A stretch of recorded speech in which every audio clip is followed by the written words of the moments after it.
Assalamualaikum warahmatullahi wabarakatuh. Nama saya Aprilia Nur Azizah Huseriawati. Di sini saya akan menyampaikan mengenai eh, strategi pengembangan dalam ekologi administrasi negara.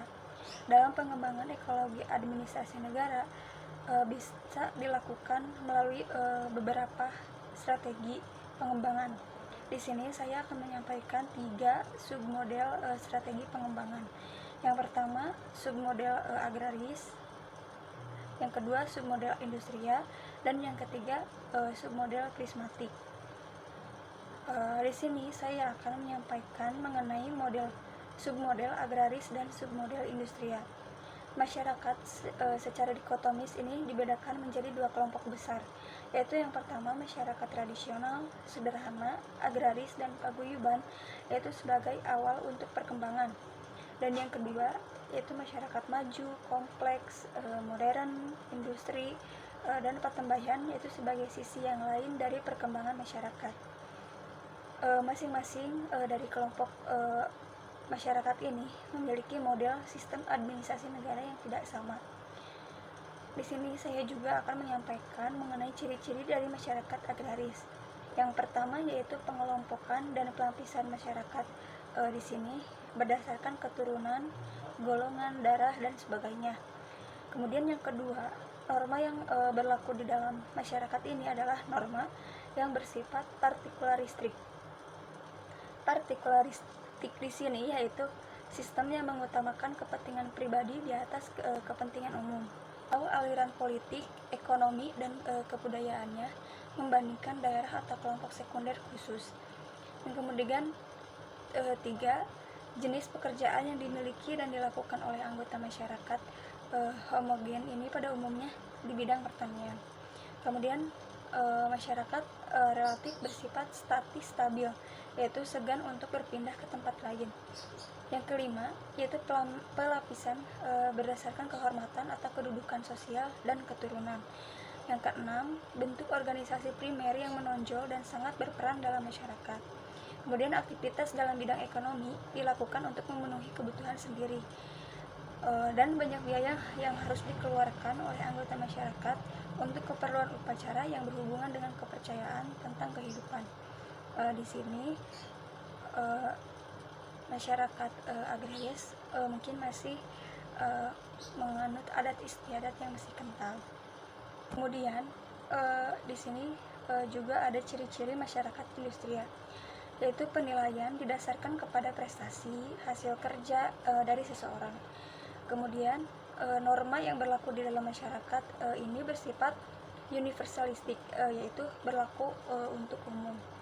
Kemudian jenis pekerjaan yang ada dalam masyarakat heterogen ini spesifik, sehingga memunculkan ragam pekerjaan yang tinggi atau banyak dan spesialis.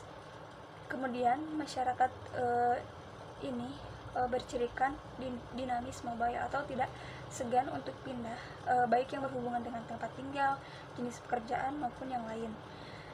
Kemudian berlaku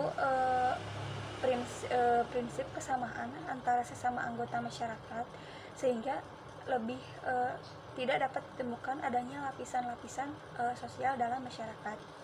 Kemudian yang keenam yaitu bentuk organisasi sekunder yang berperan menonjol dan kuat pengaruhnya dalam masyarakat. Kemudian ekonomi berorientasi untuk memenuhi kebutuhan orang lain, sehingga perdagangan ini semakin ramai dan maju, namun tergantung pada kekuatan dari pasar itu sendiri. Dan yang terakhir yaitu anggota masyarakat ini lebih bersifat rasional dan lugas dalam berpikir serta bertindak. Kemudian yang terakhir saya akan menyampaikan mengenai submodel prismatik.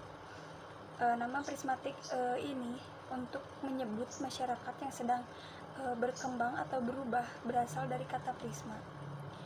Prisma merupakan sebuah benda yang berbentuk bidang segitiga yang mampu memunculkan beraneka warna yang berbeda jika ada sebuah sinar disorotkan kepadanya, atau dari satu menjadi banyak dengan warna yang berbeda-beda dalam suatu waktu dan tempat, ibarat seperti pelangi. masyarakat diasumsikan seperti itu, yaitu masyarakat tradisional dianalogkan sebagai sinar yang tunggal, yaitu sebelum masuk ke dalam bidang prisma. Kemudian masyarakat modern diibaratkan sebagai aneka warna atau yang muncul setelah bidang prisma. Dan masyarakat yang sedang berkembang atau prismatik adalah bidang prisma itu sendiri, yang di dalamnya terjadi proses berubahnya sinar yang tunggal untuk menjadi beraneka warna. Pada kondisi sekarang sulit untuk mendapatkan realitas yang berada di kedua ujung ekstrim dari model agraria dan industria yang ada.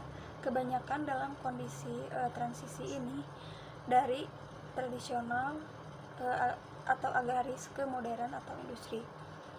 Untuk itu diciptakanlah model masyarakat prismatik, yaitu suatu masyarakat yang memiliki ciri tradisional atau agraria bersamaan dengan ciri-ciri modern atau industrial. Dalam masyarakat prismatik, beberapa pemimpin telah mengadakan pembaharuan. Mereka menganggap dirinya sebagai promotor dan inisiator modernisasi. Dalam hal yang demikian terjadi proses pendesakan dan bukannya penggantian atas ciri-ciri atau sifat-sifat tradisional dari ciri modern. Menurut Friedrich, ciri masyarakat prismatik adalah heterogenitas, formalisme, dan tindan atau overlapping. Secara garis besarnya adalah seperti yang pertama, heterogenitas. Salah satu ciri masyarakat prismatik ialah tingkat heterogenitas yang tinggi. Dengan ini dimaksudkan suatu campuran sifat-sifat masyarakat tradisional atau fused society dan masyarakat modern. Dalam perwujudan realnya dijumpai antara di kota-kota modern dengan golongan cendekiawan yang hebat-hebat, kantor-kantor dengan gaya barat, dan sarana-sarana administrasi modern berada di tengah-tengah daerah pedesaan dengan penduduknya yang sebagian masih buta aksara diperintah oleh kepala-kepala rakyat atau orang tua di mana peran mereka di bidang politik, administrasi, keamanan, dan sosial belum diferensiasikan dan bercorak tradisional. Kemudian yang kedua yaitu formalisme. Ciri atau sifat yang kedua dari masyarakat prismatik ini adalah tingkat formalisme yang tinggi. Formalisme ini dapat diartikan sebagai tingkat ketidaksesuaian atau tingkat kongruensi antara apa yang telah dituliskan sebelumnya secara formal dengan apa yang dipraktekkan atau tindakan secara realnya, antara norma dan kenyataan atau realita. Semakin besar kongruensi keadaan, semakin tidak realistis. Semakin besar ketidaksesuaian, semakin lebih formalistis. Kemudian yang ketiga yaitu tindan atau overlapping. Di dalam masyarakat prismatik terdapat tindakan yang banyak, artinya struktur-struktur yang telah didiferensiasikan secara formal ada berdampingan dengan struktur-struktur yang belum didiferensiasikan. Dengan perkataan lain, di dalam prismatic society ini telah disusun struktur baru seperti dinas-dinas pemerintahan, dewan-dewan perwakilan rakyat, pemilihan umum, pasar-pasar, sekolah-sekolah, dan masih banyak lainnya. Tetapi fungsi-fungsi administrasi, politiknya, ekonominya, pendidikan, sampai tingkat tertentu tetap dijalankan oleh struktur lama yang belum didiferensiasikan, seperti keluarga, badan-badan keagamaan, dan kelompok-kelompok masyarakat tertentu. Sekian penyampaian mengenai pengembangan strategi-strategi ekologi administrasi negara. Mohon maaf apabila ada kekurangan. Selebihnya bisa dicari-cari lagi dari Google atau yang lainnya. Saya Prilia Nur Azizah mengucapkan terima kasih. Wassalamualaikum warahmatullahi wabarakatuh.